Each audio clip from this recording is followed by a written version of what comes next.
Hello and welcome guys and welcome to KSP2. It's out. I played it. I have taken a day off work for this video. Enjoy it while it lasts. Today we are gonna fly to Minimus as a little way to get into the game. I just decided because it's easy, I just fly to Minimus to kind of get to know the game. So, and secondly, I will talk a bit about the game itself. How does it feel? How does it play? Is it worth the 53 euros? Is it worth that? That will be the question we will answer in this video. So you can see in the background how this color changing works, and it's absolutely amazing, really. I love it. You can change colors now however you want. It's really cool. The side effect is that everybody's building spastic spaceships with weird colors. So did I. But it's really cool. And here you can see the second extremely cool part of this game, the wing editor. You can see there is this little wrench tool, and if we click on that wrench tool, we can actually edit our wings. You can see there, I just made the wing shorter, I made them a bit longer, that they fit better. Extremely good tool. Like, you know, in KSP1 when you had to use like 60 wing pieces just for, I don't know, one wing. Those days are gone. Those days are really gone. It's amazing. You can see it there. I used the wing editor again. Incredibly helpful. The wing editor, I can't describe it. It's my favorite feature of the whole game. But yeah, mission plan looks as followed. We are gonna build this plane, put it on top on a rocket, land on Minimus, get back, and hopefully land on at the KSC. Hopefully.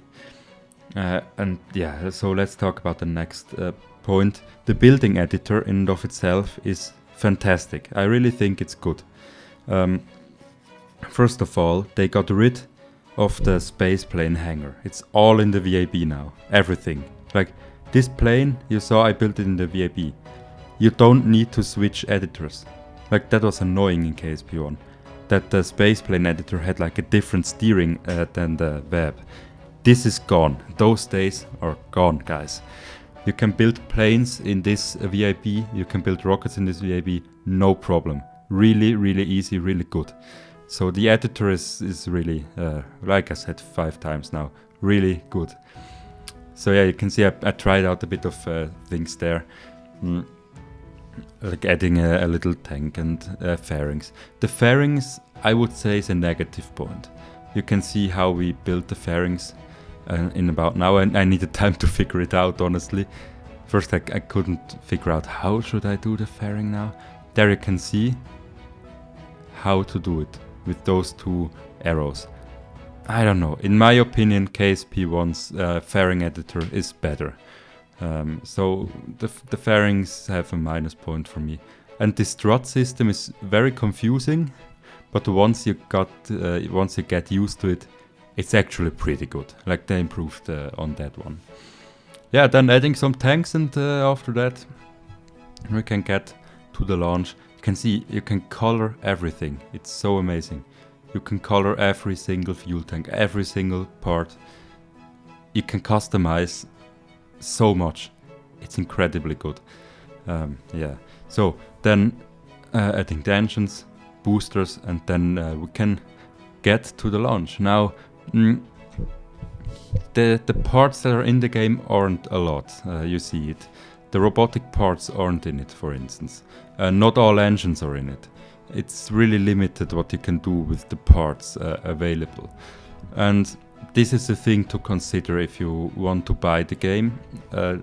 Maybe wait a little if you want to have more parts than now. Because yeah, what we have is KSP1 without DLCs, maybe even less parts. This is just because early access, but still, it's not really as many parts as in KSP1. So yeah, consider that if you want to buy the game. Then staging is at the beginning was pretty confusing, like the staging editor. But once I got used to it, it was pretty okay. I wouldn't give the game a minus point there. It's just getting used to, you know. Then almost forgot electricity like always, but I could manage to add it in back, to add it back in. Then I accidentally started at the runway.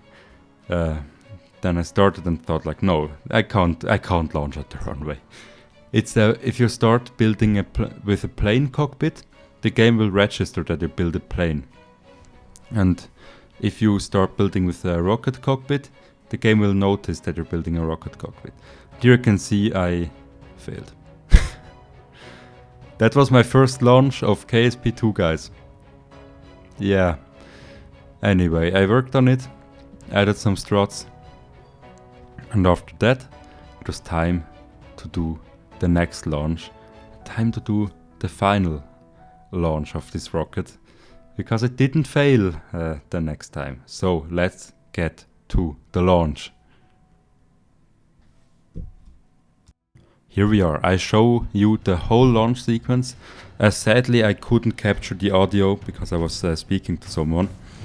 But yeah, you can see like the water that comes down. It's amazing. It has a countdown even. Like it has a spoken countdown from in Kerbal language, which is pretty funny. So then ascending. What was really weird is that I couldn't really gimbal with the SRBs. I don't know why. But else than that, it worked out pretty fine. And after some while, we can couple away those boosters. The rocket actually flew pretty stable. Didn't expect it to fly as stable. Yeah, and speaking of flying, you can see the clouds down there. The clouds, I don't know, they look a bit rubbish sometimes. Maybe it's my graphic settings, but my graphic settings are high, so I don't know. The clouds from close up don't look that good, but from above here they look well. Then first Kraken stuff with this fairing here. So you see the Kraken is still in the game, of course. Bugs are really common in this early access, whatever you want to call it. And but another bug I had was that my trajectory just didn't get shown, so I had to restart the whole game, and it still didn't work. So I had to crash the plane, start the whole mission again, and then it worked. It was very weird.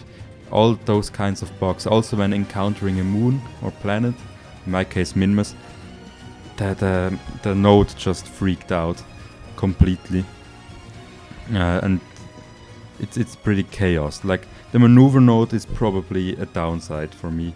The maneuver node editor, if you believe it or not, was better in KSP1. The editor, not the actual maneuver nodes, because the actual maneuver nodes are pretty good.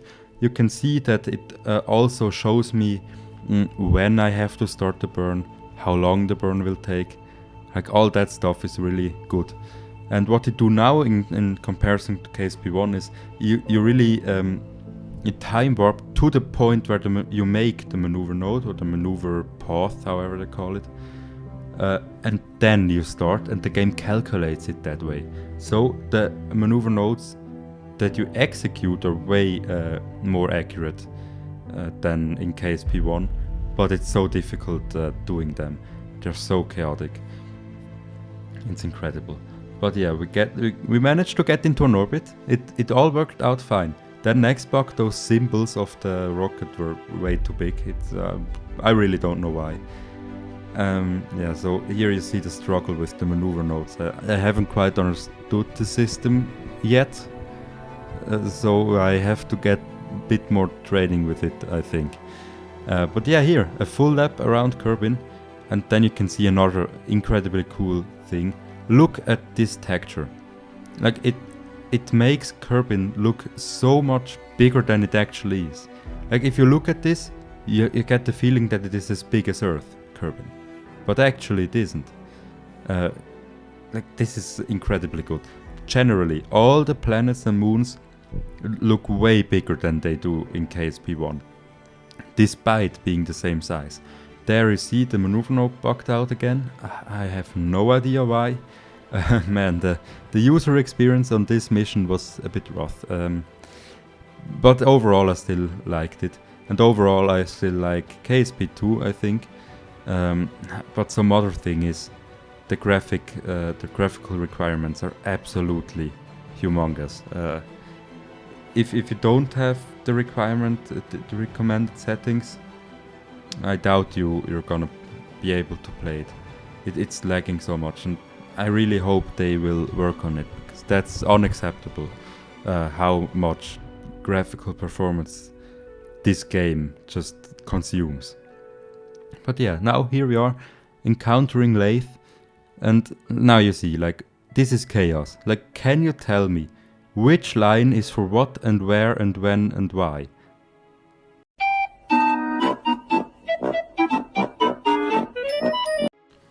I had no idea where I should go, so what I did is I didn't do the correctional maneuver node. What I did is just orient the ship in different directions and randomly burning in one direction until the apoapsis was at the desirable height. Like, that shouldn't be the case. I should be able to see what's happening. I mean, look at that. I can't even see where the periapsis is, or how high the periapsis is. I can see where it is and when, but not how high, which is the single most important information.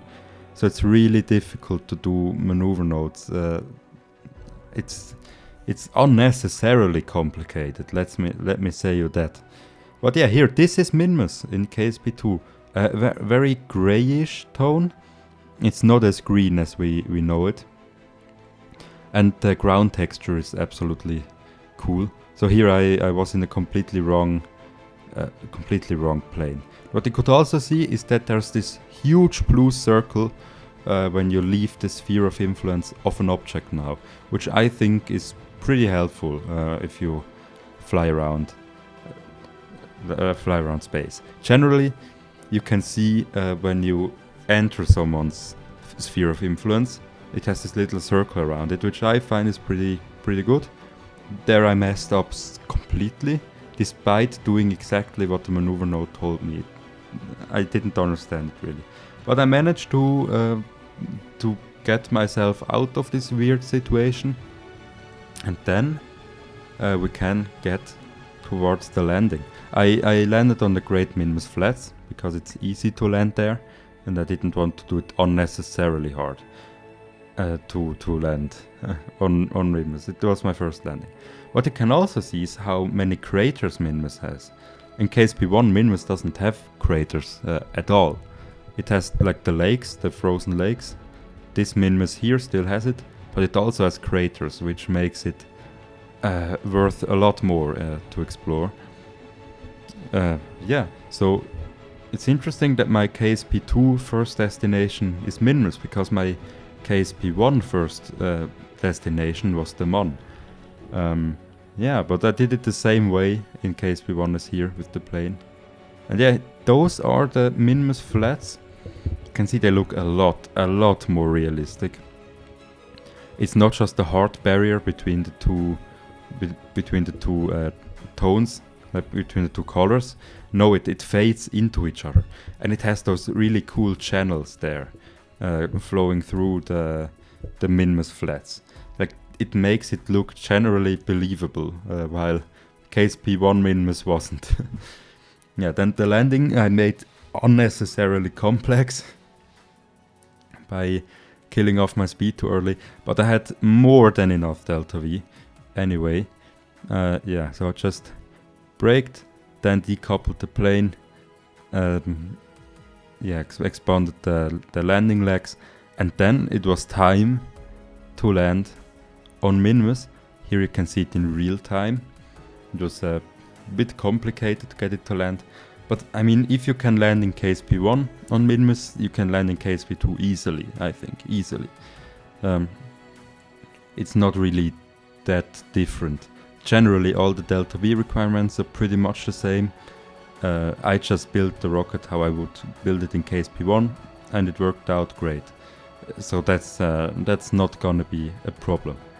But what you also see is ground scatter, like really good ground scatter. Not that much, but it's there. Parallax 2.0 in KSP1 had probably the better ground scatter, but in general, look at this beautiful surface. Like, this just looks amazing. The ground is so incredibly cool. And here we have landed on Minimus, our first landing ever. And in the next video, hopefully, we will land on Ike, because I made a community post. Asking you which mission I should do first in KSP, and you voted for Ike. So take this here as kind of a training mission, because it didn't really end that well, foreshadowing. So yeah, I will try going to Ike next, which will be difficult, because this here was also pretty difficult.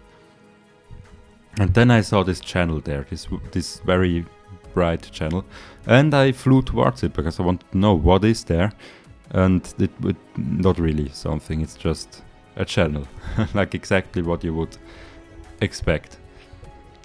But yeah, I thought I'd go into it, explore a little. But you can also see the walking animation isn't proper yet.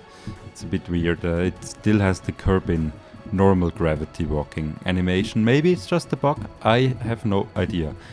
Yeah, then after a little time warping, we can get back into the ship and then take off, I guess.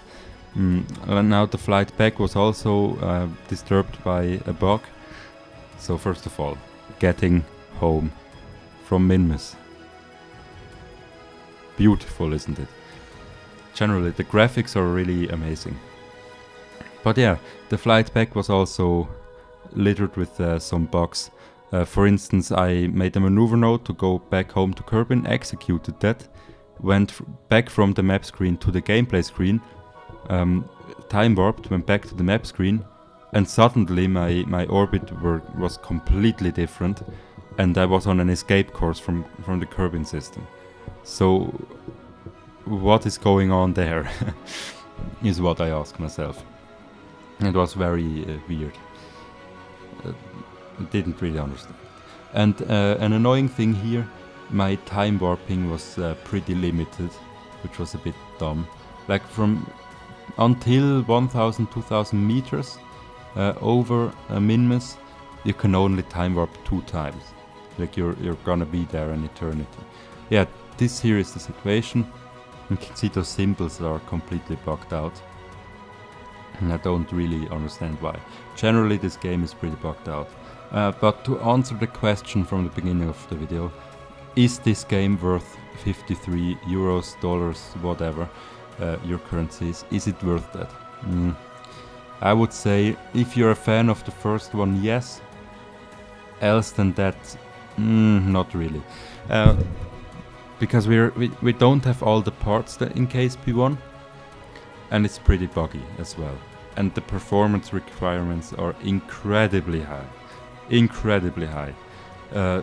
So if this is a red flag for you, if you don't like to have that many bugs, which nobody does, then you shouldn't play it yet. Because in the future it will be hopefully a great game, like with interstellar travel and all that stuff. This game could seriously be very good. But in the way it is now, not. Like the devs need to work on it very hard. So first priority should be getting this performance down. Like the performance requirement is incredibly high. Getting this down is important. Second, fixing bugs, and then expand with content. But first, fixing bugs. Fixing bugs as priority number 1 here. But yeah, then we can get back. Sadly, I was in the wrong direction. My orbit was in the wrong direction, so it was difficult to get back. And something that's also not in the game is re-entry heating. It's weird. Re-entry heating is not in the game. Sadly, I really hope they're gonna patch it in sooner rather than later. Because I like plasma building up at my ship and temperature gauges rising and everything like that. So yeah, now landing. At first I overshot it a bit, the KSC, so I oriented myself like that to slow ourselves down. But I was a bit overly motivated to slow ourselves down, because after that we were too slow. And I didn't have a quick save. But this is just the first mission. First missions, yeah, I mean everybody's first mission isn't really that great, I would say. Sadly, the fuel instantly run out, and then the only thing we could do was get into the ocean. You see how the plane gets slower and slower all the time. With time it gets slower, and then we have to crash down into the ocean. I tried to pull up, but it didn't work. I deployed parachutes, but they were too slow. And with that, we were stranded in the ocean. And with that, the video is over. Goodbye, guys.